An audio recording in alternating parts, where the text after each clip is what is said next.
नमस्कार। आज के वीडियो में हम लेकर आए हैं आपके लिए नाग पंचमी व्रत की कथा। नाग पंचमी का त्यौहार श्रावण मास की शुक्ल पक्ष की पंचमी तिथि को मनाया जाता है। पौराणिक काल से ही नाग देवताओं को पूजा जाता है, इसलिए नाग पंचमी के दिन नाग पूजन का पारंपरिक विधान है। मान्यता है कि इस दिन सर्पों को दूध से स्नान कराना और दूध पिलाना से अक्षय फल की प्राप्ति होती है। नाग पंचमी का त्यौहार हमारे सनातन धर्म में बड़ी धूमधाम से मनाया जाता है। सावन के महीने में नाग पंचमी का त्यौहार का विशेष महत्व है। 2023 में नाग पंचमी 21 अगस्त दिन सोमवार को मनाया जाएगा। चलिए सुनते हैं नाग पंचमी व्रत की कथा। एक पौराणिक कथा के अनुसार एक नगर में एक सेठ रहते थे। उनके 7 पुत्र थे और उन सभी के विवाह हो चुके थे। उनकी 7 बहुओं में से सबसे छोटी बहू बहुत ही सुशील और संस्कारी थी। एक दिन की बात है, घर की सबसे बड़ी बहू ने अपनी सभी दौरानियों से कहा कि चलो घर को लीपने के लिए पीली मिट्टी ले आते हैं। इस पर सभी बहुएं डलिया और खुरपी लेकर के मिट्टी लेने चल दी। जब वह एक पेड़ के समीप बनी बामी के पास मिट्टी खोदने लगी, तभी वहाँ एक सर्प निकला। इस पर बड़ी बहू खुरपी लेकर उसे मारने लगी। इस पर छोटी बहू बोली, मत मारो उसे, मत मारो, ये बेचारा तो निरपराध है। यह सुन बड़ी बहू ने उस सर्प को नहीं मारा। तब सर्प एक ओर जाकर बैठ गया। छोटी बहू ने सर्प से कहा, आप यहाँ से जाना मत, मैं अभी आती हूँ। ऐसा कहकर छोटी बहू सर्प के लिए दूध लेने चली गई। घर पहुँचकर वह अपने काम में व्यस्त हो गई और सर्प के लिए दूध ले जाना भूल गई। अगले दिन जैसे ही उसे यह बात याद आई तो वह दूध लेकर उस वृक्ष के नीचे उस बामी के पास पहुंची तो उसने देखा कि सर्प तो वहीं बैठा हुआ है। इस पर वह सर्प से बोली, भैया मुझे माफ़ कर दो, मैं अपने वादे को नहीं निभा पाई। आपसे किया हुआ वादा मैं भूल गई थी। इस पर सर्प बोला कि मुझसे झूठ बोलने के लिए मैं तुझे अभी डस लेता हूँ, लेकिन तुझने मुझे भैया कहा है, इसलिए मैं तुझे छोड़ रहा हूँ। और सुन, आज से तू मेरी बहन हुई और मैं तेरा भाई, इसलिए तुझे जो चाहिए मांग ले। इस पर छोटी बहू बोली, भैया मेरा कोई भाई नहीं है, मुझे एक भाई मिल गया, मुझे और कुछ नहीं चाहिए। जब भी मैं आपकी याद करूं या पुकारूं, तुम चले आना। कुछ समय बाद सावन का महीना आया। सावन पर सेठ सेठानी की सभी बहुएं अपने अपने पीहर मायके जाने लगीं और छोटी बहू से बोली कि तेरा तो कोई पीहर नहीं है, तू कहाँ जाएगी। सासू जी के ऐसे कड़वे वचन सुनकर के छोटी बहू को बहुत दुख हुआ और उसे अपने भाई की याद आई और उसने नाग देवता भाई की याद की। तभी उसके घर दूर के रिश्तेदार का भाई आया और उससे बोला कि मैं इसे लेने आया हूँ, मैं इसके दूर के रिश्तेदार का भाई हूँ। इस पर सेठ जी बोले कि छोटी बहू का तो कोई भाई ही नहीं है। तब नाग महाराज ने बने हुए भाई ने सास ससुर को विश्वास दिलाया। सेठ सेठानी को विश्वास हो गया और उन्होंने अपनी छोटी बहू की उसके साथ विदा कर दिया।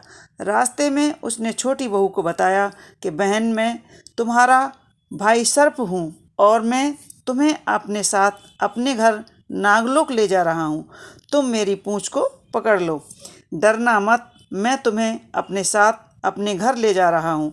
छोटी बहू ने सर्प के कहे अनुसार उसकी पूँछ पकड़ ली। जैसे ही वे नागलोक पहुँचे, नागलोक के धन ऐश्वर्य छोटी बहू देखकर चकित हो गई। सर्प उसे अपनी माता के पास ले गया और बोला कि माता, ये मेरी बहन है, इसने हमारी जान बचाई है और यह हमारे साथ यहीं रहेगी।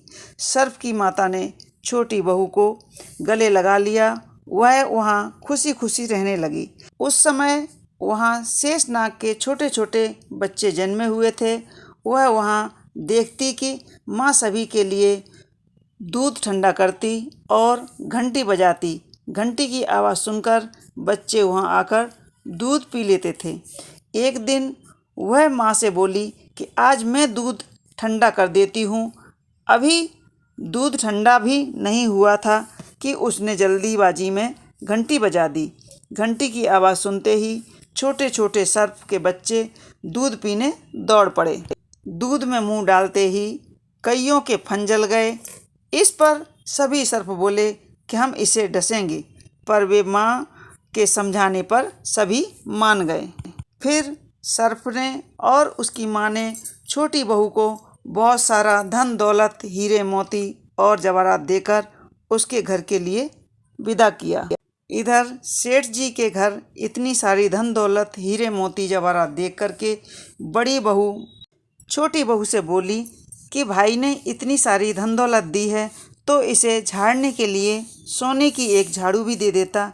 यह सुनकर सर्प ने सोने की झाड़ू भी लाकर दे दी। उसके साथ उसने उसकी माँ की ओर से ही हीरे मोती, माणिक, एक अद्भुत हार भी दिया था। उस हार की प्रशंसा पूरे नगर में होने लगी। इस हार की बात जब रानी को पता चली तो रानी ने उस हार को पहनने की इच्छा राजा से की कि राजा ने तुरंत ही अपने सैनिकों को वह हार लेने के लिए भेज दिया। सेठ जी ने राजा के डर से अपनी छोटी बहू से वह हार लेकर राजा के सैनिकों को दे दिया। इस बात पर छोटी बहू दुखी हुई और उसने अपने भाई को याद कर सारी बात अपने भाई को बताई। इस पर सर्प बोला कि तुम दुखी मत हो, राजा खुद तुम्हें वह हार लौटाने आएगा। उधर रानी ने जैसे ही हार पहना वह हार सर्प बन गया और रानी ने डर कर वह हार फेंक दिया। यह देखकर राजा ने छोटी बहू को उपस्थित होने का आदेश दिया। सेठ जी स्वयं छोटी बहू को लेकर दरबार में उपस्थित हुए। राजा ने छोटी बहू से पूछा कि तूने क्या काला जादू किया है? छोटी बहू बोली, राजन मुझे क्षमा कीजिए, यह हार ही ऐसा है, मुझे मेरे भाई ने दिया है। कुछ ही क्षणों में वह नाग वहाँ प्रकट हुआ और बोला, यह मेरी बहन है और यह हार मैंने इसे दिया है। यह देखकर सभी लोगों ने नाग देवता को प्रणाम किया। उसी दिन से नाग पंचमी का त्यौहार मनाया जाने लगा। यह थी सावन नाग पंचमी व्रत की कथा। तो जो भी नाग पंचमी पूजन करते हैं उन्हें कथा पूरी अवश्य सुननी चाहिए, तभी व्रत का पूर्ण फल प्राप्त होता है। तो दोस्तों, कैसी लगी हमें हमारी नाग पंचमी व्रत की कथा, हमें कमेंट्स बॉक्स में ज़रूर लिखें। साथ ही हमारे वीडियो को लाइक करें, शेयर करें और चैनल को सब्सक्राइब अवश्य कर लें। जय भोलेनाथ, हर हर महादेव।